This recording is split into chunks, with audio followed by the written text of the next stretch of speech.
Hello friends, this is Subodh Moolchandani, lecturer government polytechnic college Ajmer. और आज अपन देखेंगे slope and deflection bye double integration method और Macaulay's method. इससे पहले अपन ने डबल इंटीग्रेशन मेथड देखा था क्या होता है और मैकालेज मेथड देखा था क्या होता है। आज उसी का एक न्यूमेरिकल करेंगे पॉइंट लोड का। तो डबल इंटीग्रेशन मेथड में जैसा कि पहले आपको बेसिक बता देता हूँ मैं कि सबसे पहले अपन को जो बीम दी हुई है उसकी रिएक्शंस फाइंड आउट करनी है, उसके बाद इसकी मूवमेंट की इक्वेशन बनानी है और उस मूवमेंट की इक्वेशन का अपन को इंटीग्रेशन करना है। तो अगर जब अपन सिंगल टाइम इंटीग्रेशन करेंगे तो अपन को मिलेगा स्लोप, और जब डबल इंटीग्रेशन करेंगे तब अपन को मिलेगा डिफ्लेक्शन। तो आइए इसे एक न्यूमेरिकल द्वारा अपन समझने की कोशिश करते हैं। तो क्वेश्चन है, a horizontal steel girder having uniform cross section is 14 meter long and is simply supported at its end। तो ये कह रहा है एक हॉरिजॉन्टल स्टील गर्डर है जो कि 14 मीटर लंबी है और सिंपली सपोर्टेड है दोनों सिरों पर, ए और बी पर। It carries two concentrated load as shown in figure. जैसा कि आपको फिगर में दिखाया है कि इस पे दो लोड लग रहे हैं, एक 12 किलो न्यूटन का और एक 8 किलो न्यूटन का, सी और डी पॉइंट पे। तो इसमें कह रहा है calculate the deflection of the beam under the load C and D. तो आपको इसमें डिफ्लेक्शन का मान ज्ञात करना है सी और डी लोड के नीचे। Take E equal to 200 GPa and I equal to 160 into 10⁶mm4। तो ई और आई का मान दिया हुआ है आपको। तो आइए इसे करते हैं।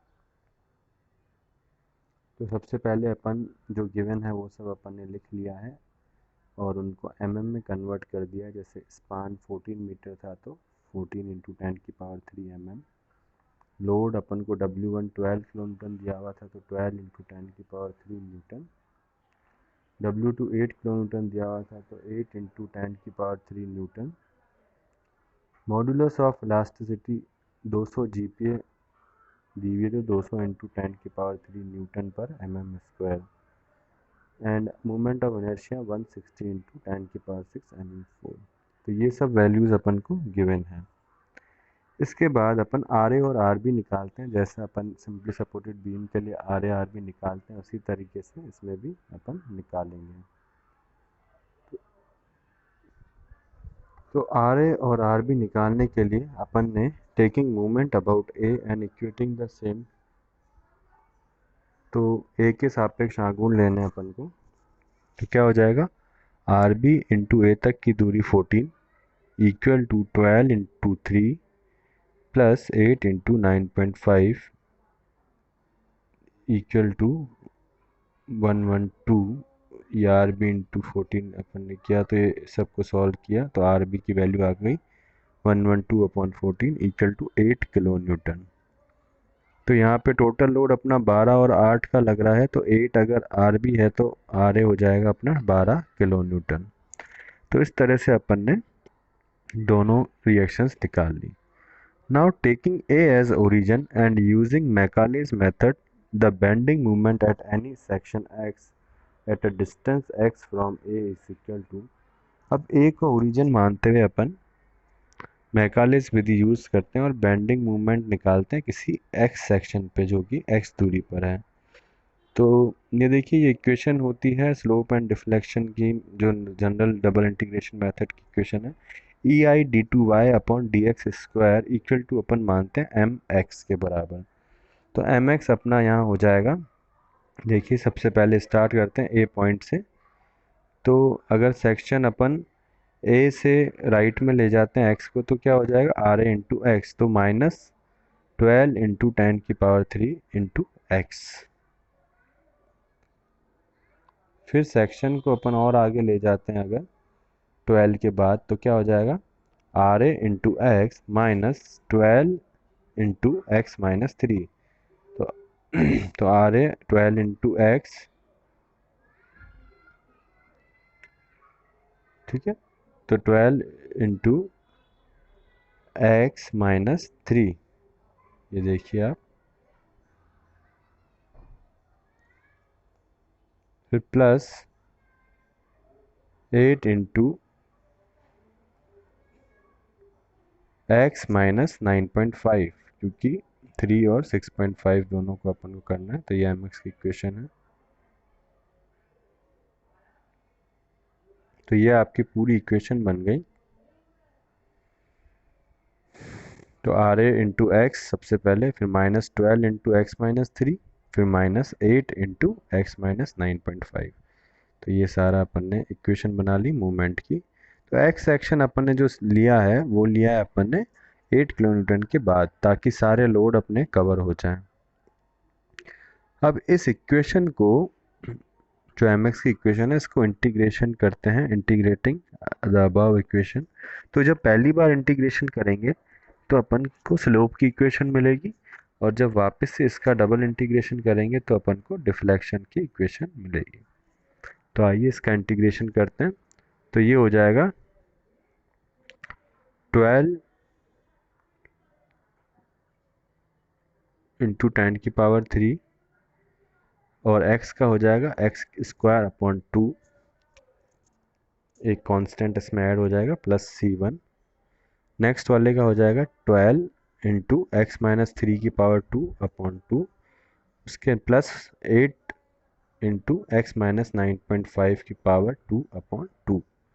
तो x का जो हम इंटीग्रेशन करते हैं तो हो जाता है xn+1/n+1। तो n मतलब 1 है इसकी पावर, तो 1 + 1 2 हो जाएगा, और नीचे डिवाइड में भी 2 आएगा। आइए इस इक्वेशन को और खोलते हैं। तो ये बचेगा 6 into 10⁻³ x² plus C1, 6 into 10⁻³ x−3 का whole square, 4 into 10⁻³ into x−9.5 का होल स्क्वायर। तो integrating the above equation once again. अब इसी इक्वेशन को एक बार फिर से अपन इंटीग्रेट करेंगे तो अपना जो है डिफ्लेक्शन का वैल्यू आएगा। तो EIY जो है डिफ्लेक्शन है, तो वो जाएगा वापस से, देखिए इंटीग्रेशन किया अपन तो 6 इंटू 10⁻³। अब x² का इंटीग्रेशन क्या हो जाएगा, x2+1/2+1, तो x⁻³ plus C1x plus C2 plus 6 into 10⁻³ x−3⁻³ plus 4 into 10⁻³ x−9.5⁻³ तो ये हो गया इसका डबल इंटीग्रेशन। तो अपने पास दो इक्वेशन आ गई। इक्वेशन 1 जो है अपनी स्लोप की है, और ये जो इक्वेशन 2 आई है ये अपनी डिफ्लेक्शन की है। तो इसको और सॉल्व कर लेते हैं। तो ये हो जाएगा 2 into 10⁻³ x³ plus C1x plus C2 plus 2 into 10⁻³ x−3 का cube plus 4 into 10⁻³ into x−9.5 का क्यूब। तो अपन को बाउंड्री कंडीशंस पता है कि we know that when x equal to 0 then y equal to 0, therefore C2 equal to 0। तो अपन को पता है जब x मतलब सपोर्ट पे जो है डिफ्लेक्शन 0 होता है, तो सेकंड इक्वेशन में x की जगह 0 रखेंगे तो अपना C2 की वैल्यू आएगी 0। When x equal to 14 into 10⁻³ then y equal to 0। एक बार फिर अपन को पता है कि नेक्स्ट सपोर्ट जो अपना है 14 इंटू 10⁻³ वहाँ भी y का मान 0 होगा। तो इसमें फर्स्ट इक्वेशन सेकंड में 0 रखते हैं, x का वैल्यू अपन रखते हैं 14। तो ये सॉल्व करेंगे तो ये देखिए तो C1 की वैल्यू अपनी आएगी, सेकंड इक्वेशन में x इक्वल टू 14 रखना है, तो C1 अपना आ गया 193.2 into 10⁹। Substituting the value of C1 equal to 193.2 into 10⁹ and C2 equal to 0 in equation 2। अब C1 और C2 का मान अपन इक्वेशन 2 में रख देते हैं। तो देखिए ये अपनी इक्वेशन बन गई EIY equal to -2 into 10⁻³ x³ plus 193.2 into 10⁹x plus 2 into 10⁻³ x minus 3 into 10⁻³ का whole cube plus 4 into 10⁻³ into x minus 9.5 into 10⁻³ का होल क्यूब। तो ये अपनी डिफ्लेक्शन की फाइनल इक्वेशन बन गई C1 और C2 के मान के साथ। Now deflection under 12 kilonewton load substituting x equal to 3 metre in equation. अब 12 किलोन्यूटन के लोड के नीचे अपन को निकालना है, तो x का मान अपन 3 रखेंगे इक्वेशन नंबर 3 के अंदर up to first dotted line. अब फर्स्ट डॉटेड लाइन का मतलब है कि सिर्फ अपन को जो है 12 किलोन्यूटन लोड तक की इक्वेशन ही लेनी है, मतलब x माइनस 3 तक। तो E I y c equal to minus 2 into 10⁻³ x की जगह 3 मीटर रखेंगे प्लस 193.3 इंटू 10⁹ इंटू 3 मीटर। तो ये अपन ने सॉल्व किया तो अपना डिफ्लेक्शन आ गया 16.4 mm। तो C के नीचे अपना डिफ्लेक्शन आ गया 16.4 mm।